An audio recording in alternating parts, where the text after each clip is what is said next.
مواخذہ نہیں ہے. اس کا کیا مطلب؟ اب اس کی تشریح کرتے ہیں تو سب پھنسے ہوئے ہیں اس کی تشریح کرتے ہوئے. بات یہ ہے کہ تمہاری جھوٹی قسموں کا مواخذہ نہیں. اب اس کو سمجھنے کی کوشش کریں. مواخذہ کو بھی مواخذہ مطلب یہ ہے کہ اکاؤنٹیبلٹی نہیں ہے. خدا پوچھے گا نہیں آپ سے آپ نے جھوٹی قسم کھائی. اب میں آپ سے کہہ رہا ہوں کہ یا آپ مجھ سے کہیں جی میں قسم کھاتی ہوں مجھے 1 لاکھ روپیہ ادھار دے دیں میں آپ کو within 1 week واپس کر دوں گی.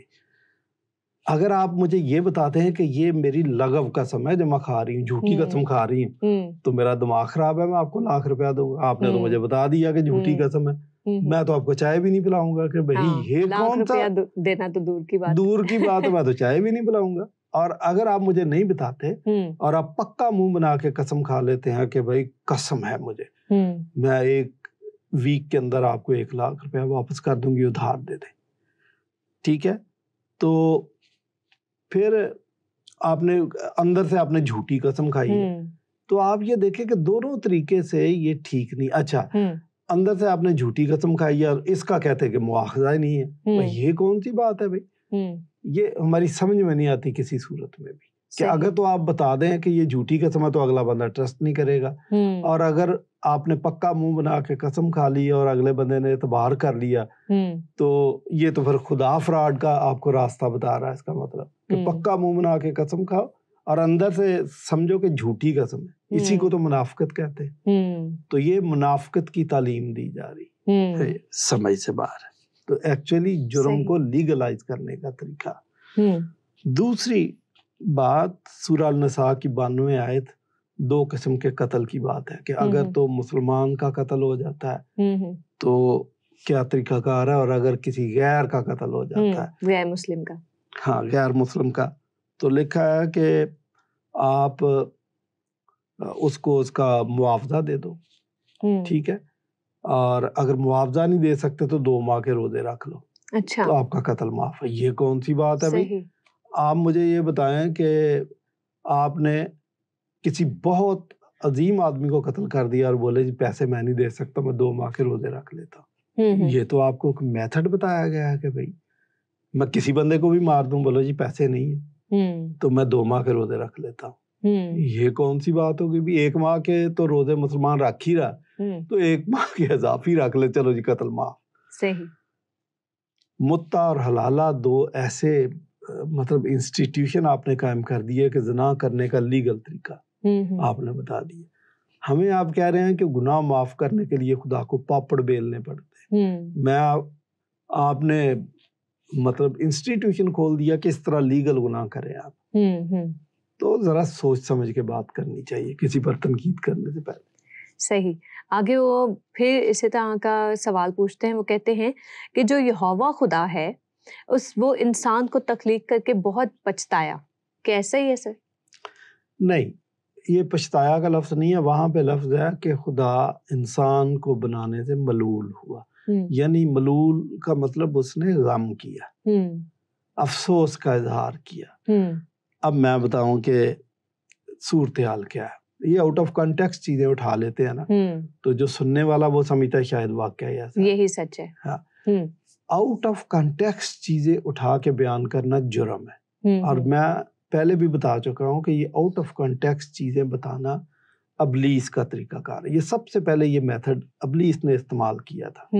آپ کو پتا مسیح یسوع سے 3 حوالے بائبل سے اس نے دیے اور تینوں آؤٹ آف کانٹیکسٹ تھے, اور مسیح یسوع نے اس کو یہ بتایا کہ آپ نے یہ نہیں پڑھا, یہ تو پڑھ لیا تو یہ کیوں نہیں پڑھا بھائی آپ نے؟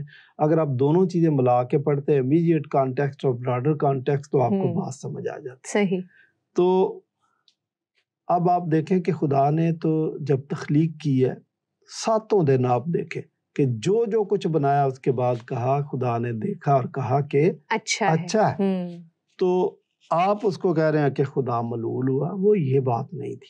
انسان کو چونکہ خدا نے اپنی صورت پر اپنی شبیہ پر بنایا, تو اس لیے سب سے زیادہ اہمیت اس کائنات میں انسان کی ہے. جس طرح بائبل کرسٹو سینٹرک ہے, تو اس کا مطلب کائنات اور خدا خود انسان پہ زیادہ فوکس کرتا ہے. اس کی نظریں لگاتار بنی نوع انسان کو تاڑتی رکھتی. اس کا مطلب وہ اس کی فکر بھی کرتا ہے. تو خدا کیوں ملول ہوا؟ اچھا، آپ نے اولڈ ٹیسٹمنٹ کا ایک قانون بھی پڑھا ہوگا کہ اگر جانور اور انسان دونوں مل کر وہ کرتے ہیں، سیکس کرتے ہیں، تو لکھا دونوں کو مار ڈالو۔ کیونکہ انسان خدا کی صورت پر بنایا گیا، اس لیے خدا پسند نہیں کرتا، اس کو لائک نہیں کرتا یا اس کو اپروو نہیں کرتا کہ اس انسان کی باڈی کے ساتھ کوئی غیر اخلاقی حرکت ہو۔ خدا نہیں پسند کرتا۔ آپ کو پتا ہے کہ کیوں جب فالن اینجلز نے انسانی شکل اختیار کر کے اور بنی نوع انسان کی لڑکیوں کے ساتھ انہوں نے شادیاں کی تو ہائیبرڈ نسل پیدا ہوئی، جس کے بارے میں لکھا کہ وہ نیفیلیم تھے اور اس زمانے کے سورما تھے، 14 فٹ 20 فٹ 24 فٹ کے انسان تھے، اور ہمیں ڈھانچے بھی ملتے ہیں۔ جی بالکل، یہ برٹش میوزیم میں میں خود بھی ان کو دیکھ چکی ہوں، وہ کافی لمبے ڈھانچے وہاں پہ پڑے ہوئے۔ اچھا، میں وہاں گیا ہوں، میری نظر سے وہ نہیں گزرا یا میں اس سیکشن میں نہیں گیا، میں زیادہ فرعون کی ممی کے پیچھے لگ گیا تھا۔ ان کی گنتی اور ان کی تصویریں تو میں نے کر لی، میں زیادہ اس پہ لگا رہا۔ اچھا چلو، یہ that is news for me. تو لیکن مجھے پتا ہے کہ ایسے ڈھانچے موجود ہیں۔ تو جب وہ انسان جو ہائیبرڈ نسل بنے تھے، ان کو خدا نے کہا تھا کہ اب میری روح بنی نوع انسان کے ساتھ ہمیشہ رجسٹ نہیں کرتی رہے گی۔ یہ بات جو ہے نا ناقابل برداشت ہے، اس لیے طوفان نوح کے ذریعے ان کو تباہ کر دیا تھا۔ اس پہ لکھا ہے کہ خدا ملول ہوا۔ ادروائز آدم نے گناہ کیا اور قائن نے پہلا قتل کیا تو خدا ناراض تھا، خوش نہیں تھا، لیکن پھر بھی خدا چاہ رہا تھا کہ اس کو کسی نہ کسی طریقے سے ریکنسائل کیا جائے۔ وہ اب بھی لگا ہوا، لیکن جو ملول ہونے والی بات ہے دیٹ واز دا ریزن۔ صحیح۔ اچھا، آگے وہ کہتے ہیں انسان کی نافرمانی اتنی شدید تھی کہ یہوہ اسے خود معاف کرنے پر قادر نہ تھا۔ اب چونکہ یہوہ کی ذات کے بارے میں، خدا کی ذات کے بارے میں ان کو کچھ علم نہیں ہے، معلومات نہیں ہے، تو یہ مجھے معاف کر دیجیے گا کہ خدا کی ذات کو سمجھنے کے لیے جو اس کا مینول ہے اس کو تو پڑھتے نہیں، تو اس لیے ان کو بات سمجھ نہیں آتی۔ خدا نے انسان کو کہا تھا کہ جس دن تو نے گناہ کیا تو مرا، تو اس لیے گناہ کے نتیجے میں موت یہاں پر آئی۔ اب خدا کے تخت کی جو بنیاد ہے وہ انصاف اور محبت پر ہے۔ نہ خدا انصاف کا خون کرتا ہے اور نہ محبت کا خون کرتا ہے، دونوں اس کی ذات کا حصہ ہے، وہ دونوں کے ساتھ پورا انصاف کرتا ہے کیونکہ وہ خدا ہے۔ اب مصوف چونکہ ادھر ادھر کی کتابیں پڑھتے، اس لیے ان کے ذہن میں خدا کا تصور ہٹلر کا اور کسی قدیم بادشاہ کا تصور ہے، ہلاکو خان کا تصور ہے کہ وہ کس طریقے سے انصاف کرتے ہیں۔ کہہ رہے ہیں ہلاکو خان کو ایک دفعہ کسی عورت پہ ترس آ گیا تھا، اس کا بچہ نیچے گر گیا، وہ رو رہی تھی، تو ہلاکو خان گھوڑے پہ سوار تھا، تو اس نے کہا کہ مجھ پہ رحم کیا جائے، بچہ مجھے واپس کر دو۔ تو کہہ رہے ہیں کہ وہ واحد واقعہ ہے کہ ہلاکو خان کو ترس آ گیا اور اس نے نیزہ اس کے پیٹ میں مارا، اٹھایا اس بچے کو، جھٹک کے اس کی ماں کو کی طرف پھینک دیا تھا۔ یہ اس کا رحم تھا۔ تو آپ اچھا، پھر بادشاہوں کا کیا طریقہ کار ہوتا ہے؟ بادشاہوں کا طریقہ کار یہ ہے کہ انصاف کرتے ہیں۔ یہ جی بندہ آ گیا ہے کس نے 100 قتل کیے ہوئے، اچھا بہادر آدمی، ایسا کرو اس کو 1 کلو ہیرے جواہرات تول کے دے دو اور اتنے اشرفیاں دے دو اور اس کو درباری نوکری بھی دے دو، فوج میں بھی بھرتی کر، ہاں بھرتی کر لو، اتنا بہادر آدمی۔ اچھا، دوسرا کیس، یہ جناب یہ آدمی اس نے چوری کی ہے، تو کیا چوری کی ہے؟ کہتا مجھے بھوک لگی ہوئی تھی، کسی کا خربوزہ توڑ لیا۔ اچھا، چوری، دونوں ہاتھ کاٹو اس کے، نشان عبرت بناؤ۔ یہ تو بادشاہوں کے اصول تھے۔ آپ ان بادشاہوں کے اصولوں کو خدا کی ذات پر منطبق کرنا چاہتے ہیں، اور یہی غلطی ہے۔ صحیح۔ اسی لیے آپ کو سمجھ نہیں آتی، آپ کہتے ہیں کہ جی وہ نافرمانی اتنی شدید تھی کہ خدا کو بڑی مشکل پیش تھی۔ یہ خدا سے تصور کرتے ہیں ہلاکو خان کی طرح کوئی بھی فیصلہ کر دے اور الٹا سیدھا کر دے، فوری کر لے، اس کے پاس تو پورا اختیار ہے۔ صحیح۔ خدا اپنے قوانین کا خود بھی پابند ہے کیونکہ وہ خدا ہے۔ صحیح۔ جی ٹھیک۔ آگے وہ کہتے ہیں کہ دنیا کے گناہ معاف کرنے کے لیے بیٹا قربان کرنا پڑا، مگر بیٹا قربان کرنے کے باوجود خدا ایک مشکل میں ہے، یعنی جو لوگ بیٹے کی قربانی سے پہلے مر گئے ان کا معاملہ تو بدستور باقی ہے۔ بڑا ٹپیکل سا سوال ہے جو اکثر نہ صرف ظفر اقبال صاحب بلکہ بہت سے غیر مسیحی اشخاص کرتے ہیں۔ کرسچن بھی یہ سوال کرتے ہیں۔ ہمارے اندر بھی بڑے فرقے ہیں جو فیلسی کی بنیاد پر فرقہ بنا کے بیٹھے ہوئے ہیں۔ ایگزیکٹلی، بہت پرابلم ہے۔ تو ظفر صاحب کا بھی مسئلہ وہی ہے۔ دیکھیں، بات یہ ہے کہ مسیح یسوع پر ایمان لانے سے نجات ملتی ہے۔ یاد رکھیے گا کہ نجات ہمیشہ ایمان سے ملتی ہے۔ یعنی جو آپ پریکٹیکل کام کرتے ہیں کہ میں نے شریعت پر عمل کر لیا، اس سے آپ نجات نہیں پا سکتے۔ میں یہ نہیں کہہ رہا کہ شریعت پر عمل کرنا بری بات ہے، یہ نہیں میں کہہ رہا۔ بعض لوگ یہی سمجھتے ہیں، حالانکہ میں یہ نہیں کہہ رہا نا، بائبل یہ کہتی ہے۔ بالکل، بائبل یہ کہتی ہے کہ اگر آپ نے 1 کروڑ دفعہ شریعت کے اعمال پر عمل کر لیا، لیکن یعقوب کے خط میں لکھا ایک بات میں آپ نافرمان ہو گئے، آپ سے ہوگی غلطی، تو گویا پوری شریعت کہ آپ نافرمان ٹھہرے۔ صحیح بات سمجھ آئی ہے؟ کیونکہ گناہ کی مزدوری موت ہے، تو وہ ایک کی وجہ سے بھی موت ہے اور 1,00,000 گناہ کی وجہ سے بھی موت۔ صحیح۔ تو اس لیے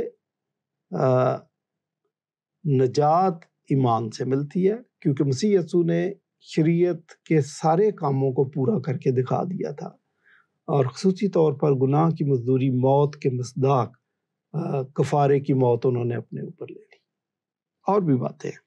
اچھا، چونکہ ایمان کی بات ہے تو صرف وہ لوگ جو صلیبی واقعہ کے چشمدید گواہ ہیں وہ براہ راست دیکھ رہے تھے اور وہ دیکھ کے ایمان لائے، لیکن مسیح یسوع نے کہا کہ تم تو دیکھ کر ایمان لائے، زیادہ مبارک وہ ہیں جو بغیر دیکھے ایمان لائے۔ اب یہ لوگ کون ہیں؟ یہ صاحب فکر مند ہے ماضی کے لوگوں کی طرف۔ میں بتاتا ہوں کہ فیوچر کے لوگ، جیسے ہم فیوچر کے لوگ ہیں، ہم بھی دیکھ کر ایمان لائے، ہم بھی ایمان کی وجہ سے راست باز ٹھہرتے ہیں۔ ہم مڑ کر صلیبی واقعے کی طرف مڑ کر دیکھتے ہیں، وہ ہمیں نظر نہیں آتا لیکن ایمان سے قبول کرتے ہیں۔ اندیکھی چیزوں کا ثبوت ہے کہ یہ باتیں اسی طرح ہوئی، ایمان لے آتے ہیں، اور یہی ایمان کی ڈیفینیشن، یہی ایمان کی ڈیفینیشن ہے۔ اگر یہ بات ہے تو مسیح یسوع سے آنے والے لوگ، اس سے پہلے آنے والے لوگ بھی ایمان کی وجہ سے وہ آگے کو دیکھتے ہیں کہ صلیبی واقعہ بھی ہوا نہیں ہے لیکن وہ دیکھتے ہیں کہ ایسے ہوتا ہے۔ اور عبرانیوں 11ویں باب میں جو ایمان کے ہیروز کا ذکر ہے، یہ تمام ایسے لوگ ہیں جو مسیح یسوع کی آمد سے پہلے موجود تھے لیکن ان کو ایمان کے ہیروز کہا گیا، بے شک، اس لیے کہ وہ آنے والے صلیبی واقعے کی طرف آگے کو دیکھ رہے تھے۔ تو مسیح سے پہلے کے ہوں یا بعد کے ہوں، ایمان سے راست باز ٹھہرتے ہیں، ایک ہی بات ہے دونوں کو۔ تو یہ چونکہ واقعات کو سمجھتے نہیں ہیں یا سمجھنے کی کوشش نہیں کرتے، اس لیے ٹارگٹ ہاتھ سے کھو دیتے ہیں۔ ٹھیک، آگے وہ کہتے ہیں مسیح سے پہلے کے لوگ ابھی تک ازلی گناہ یعنی موروثی گناہ کی پوٹلی سر پر اٹھائے کھڑے ہیں اور یہوہ بے بس ہے۔ نہیں، یہ بھی غلط انہوں نے سمجھ لیا۔ میں یہ کہہ رہا ہوں، بلکہ میں کہتا رہتا ہوں، کئی دفعہ میں نے کہا کہ موصوف فیلسیز کا شکار ہے، غلط فہمیوں کے صحرا میں رہتے ہیں۔ دیکھیں، یہ جو پہلی بات ازلی گناہ کی بات ہے، یہ تو لوگوں کا مفروضہ ہے یا غلط تشریح، یہ میں کہنے میں حق بجانا۔ ماڈرن اسکالرشپ جو ہے انلائٹنمنٹ کے بعد خصوصی طور پر، پہلے بھی کئی لوگوں نے یہ صدائے احتجاج اس کے خلاف بلند کی تھی، لیکن انلائٹنمنٹ کے بعد تو بہت سارے اسکالرز نے یہ کہنا شروع کر دیا کہ موروثی گناہ ٹرانسفر نہیں ہوتا، کہ جو آدم کا گناہ ہے وہ اگلی نسلوں میں ٹرانسفر نہیں ہوتا۔ نہ سائنٹیفکلی یہ بات ثابت ہو سکی ہے اور نہ یہ بائبل کے اصول کے مطابق، ایون بائبل بھی یہ بات نہیں کہتی۔ تو یہ لوگوں کی مس انٹرپریٹیشن ہے۔ اچھا، پلیجینزم جو ہے وہ یہ بات کہتی ہے کہ وہ بھی یہی بات کہہ رہی ہے کہ گناہ، موروثی گناہ نسل در نسل ٹرانسفر نہیں ہوتا، اور حزقیل 18ویں باب میں تو بہت کلیئر ہے کہ باپ کا گناہ بیٹوں میں ٹرانسفر نہیں ہوتا، بیٹے اس کے ذمہ دار نہیں ہیں، اور اگر باپ گناہگار تھا، بیٹے خدا کے حکموں پر چلنا شروع کر دے تو کوئی وجہ نہیں ہے کہ خدا ان کو سزا دے اور ان کے اچھے کاموں کا اجر نہ دے. اور اگر اولاد اچھے کام کرتی ہے اور ان کی تیسری نسل برے کام شروع کر دے تو ان کو باپ دادا کی اچھے کاموں کا ثواب نہیں پہنچے گا. دونوں صورتیں مطلب اس کا غلط نتیجہ نکالنا درست نہیں ہے، بلکہ بائبل بہت کلیئر کہتی ہے کہ جس نے کچے انگور کھائے ہیں اسی کے دانت کھٹے ہوں گے. بلکہ یرمیہ میں تو یہ بھی لکھا کہ آگے کو یہ مثل کہنا ہی نہیں ہے آپ نے کہ باپ دادا نے کچے انگور کھائے تو ہمارے دانت کھٹے ہو گئے. یہ مثل مشہور تھی بنی اسرائیل میں، اور یہ وہی نظریہ تھا کہ ماں باپ کا گناہ، آبا و اجداد کا گناہ نسل در نسل ٹرانسفر ہو رہا ہے. یہ نہیں ہے. ہوتا یہ ہے کہ اگر آپ برے کام کرتے ہیں، مطلب آپ نشہ کرتے ہیں، شراب پیتے ہیں، تو جس ماحول میں آپ کے بچے بڑھیں گے پھلیں گے اس ماحول کا اس پہ اثر ہوگا. لا محالہ وہ بھی شراب پینا شروع کر دیں گے. لیکن اگر آپ نے بہت اچھا ماحول دیا ہے، دعا کا ماحول ہے، گیتوں کا ماحول ہے، خدا کے کلام کا ماحول ہے، جو بائبل کہتی ہے کہ بچے کی اس راہ پر تربیت کر جس پر اس نے بڑے ہو کر چلنا، وہ بوڑھا ہو کر بھی کبھی اس راہ سے نہیں ہٹے گا، تو آپ کے بچے کیا ہوں گے؟ اس ماحول سے اچھی بات سیکھ جائیں گے. میں گیا ادھر نیپال میں، کسی کے گھر عبادت تھی، چھوٹا بچہ، ابھی بولنا نہیں اس کو آتا تھا، ابھی چل نہیں سکتا تھا، بیٹھ جاتا تھا دعا کے اندر، تو اس نے ہاتھ اٹھا کے تو وہ بڑے جوش سے دعا کر رہا تھا. الفاظ نہیں سمجھ آتے تھے لیکن سمجھ آتی تھی کہ یہ دعا کر رہا ہے. یہ کہاں سے سیکھا؟ ماحول سے سیکھتا ہے. لیکن یہ کہنا کہ موروثی گناہ ٹرانسفر ہو جاتا ہے، یہ جناب کی غلط فہمی ہے اور بہت سارے دوسرے لوگوں کی بھی غلط فہمی ہے. زبور 51 کی 5ویں آیت جو ہے کہ میں گناہ کی حالت میں پیدا ہوا، اس کو بھی لوگوں نے مس انٹرپریٹ کر دیا، اور بھی بہت ساری چیزیں ہیں. تو حزقیل 18 باب کے مصداق انسان خود اپنے گناہ کا یا اپنی اچھائی کا ذمہ دار ہے. صحیح. اچھا، آگے وہ کہتے ہیں جناب مسیح کی موت کے بعد اس سے مردہ انسانوں یعنی قیدی روحوں میں منادی کے لیے بھیجا جو سر پر ابھی تک ازلی گناہوں کے پوٹلی اٹھائے ہوئے تھے. یہ منادی بھی کامیاب نہ ہوئی. یہ بھی مس انڈرسٹینڈنگ ہے. بہت سارے لوگ اس کو مس انٹرپریٹ کرتے رہے ہیں کہ مسیح نے قیدی روحوں میں منادی کی. اگر آپ اس کو تفصیل سے پڑھیں تو آپ کو پتہ چلے گا کہ جو آپ سمجھ رہے ہیں ایسا نہیں ہے. لیکن مسیح نے بھی روحانی طور پر جا کر قیدی روحوں میں منادی کی. روحانی طور پر اگر منادی کی ہے تو اس کا مطلب کہ جتنے بھی انبیاء کرام تھے ان میں مسیح کا اسپرٹ، مسیح کا مشن تھا، تو وہ منادی کر رہے تھے. اب قیدی روح کا کیا مطلب ہے؟ قیدی روحوں سے ہی ہم نے غلط اندازہ کر لیا. ہر انسان قیدی روح ہے. جو گناہ کی قید میں ہے اس کو قیدی روح کہتے ہیں. لکھا نا روحوں کو آزماؤ، تو روحیں تو نظر نہیں آتی، آپ کہاں سے ان کو آزمائیں گے؟ انسانوں کو آزماؤ.